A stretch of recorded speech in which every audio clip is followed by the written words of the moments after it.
Caledonian Mercury, Monday, July 3rd, 1815.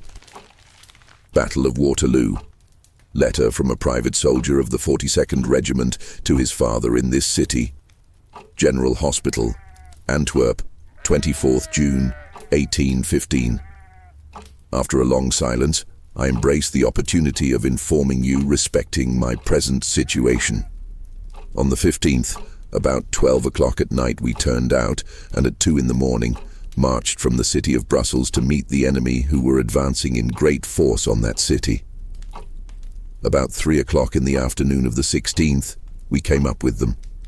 Our whole force did not exceed 12,000 men, who were fatigued with a long march of upwards of 20 miles, encumbered with knapsacks and other luggage. The day was uncommonly warm, and no water to be had on the road. However, we were brought up in the order of battle.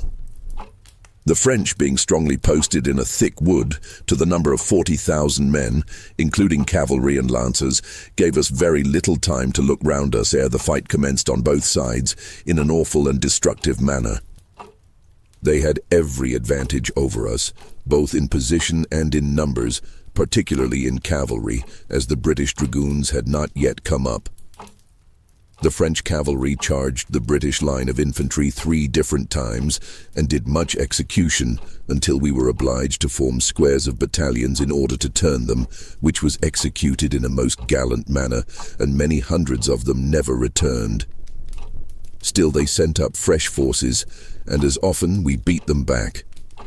The battle lasted until it was dark, when the enemy began to give way, our poor fellows who were left alive following them as long as they could see, when night put an end to the fatigues of a well-fought day.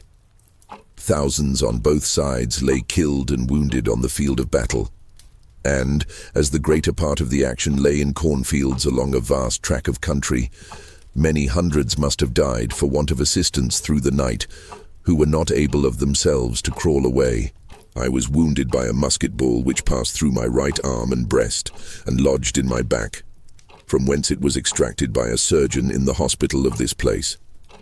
Captain M is most severely wounded, having several shots through his body, and the regiment in general are mostly cut off. We have heard, since we came here, that our fine brigade, which entered the field on that eventful day, consisting of the 3rd Battalion Royal Scots, 42nd, 44th, and 92nd Regiments, are now formed into one battalion, not exceeding in whole 400 men.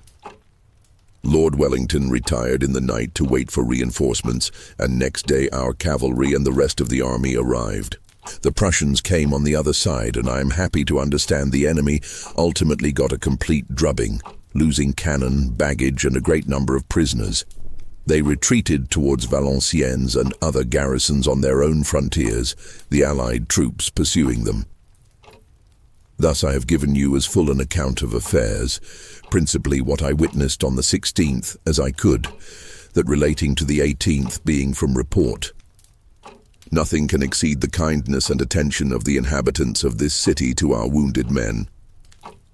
The hospital is constantly filled with ladies and gentlemen who, although speaking a different language, personally administer to our wants with the kindest attention, distributing clean shirts, bread, wine, coffee, tea, milk, and fruit of all sorts, with every requisite for our comfort and accommodation.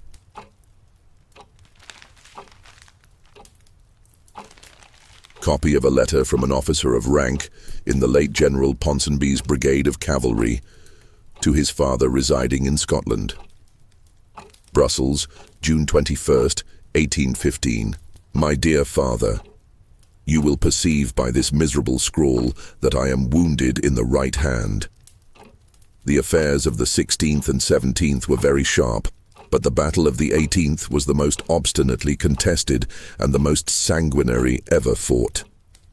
Hostilities commenced on the 16th by an attack on the Prussian advanced posts.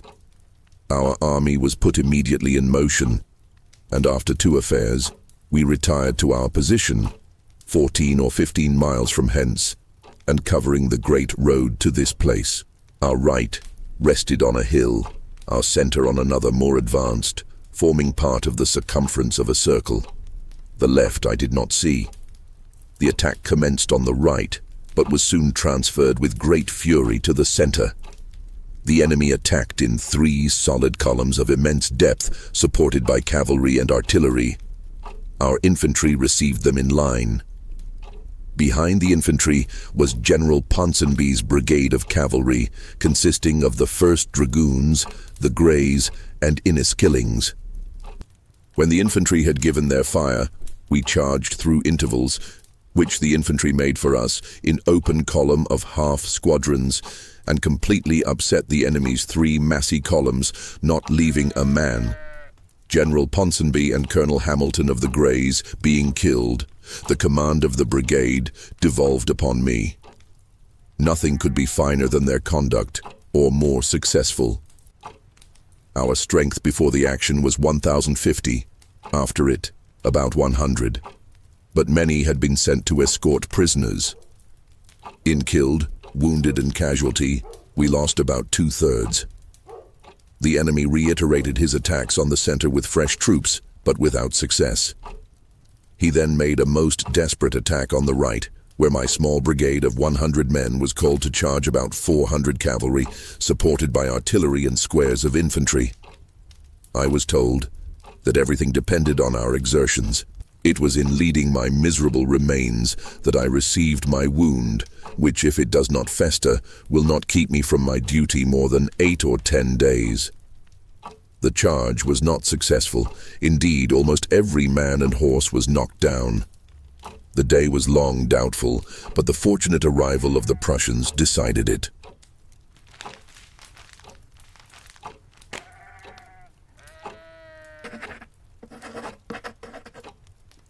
I do hope they both made it home.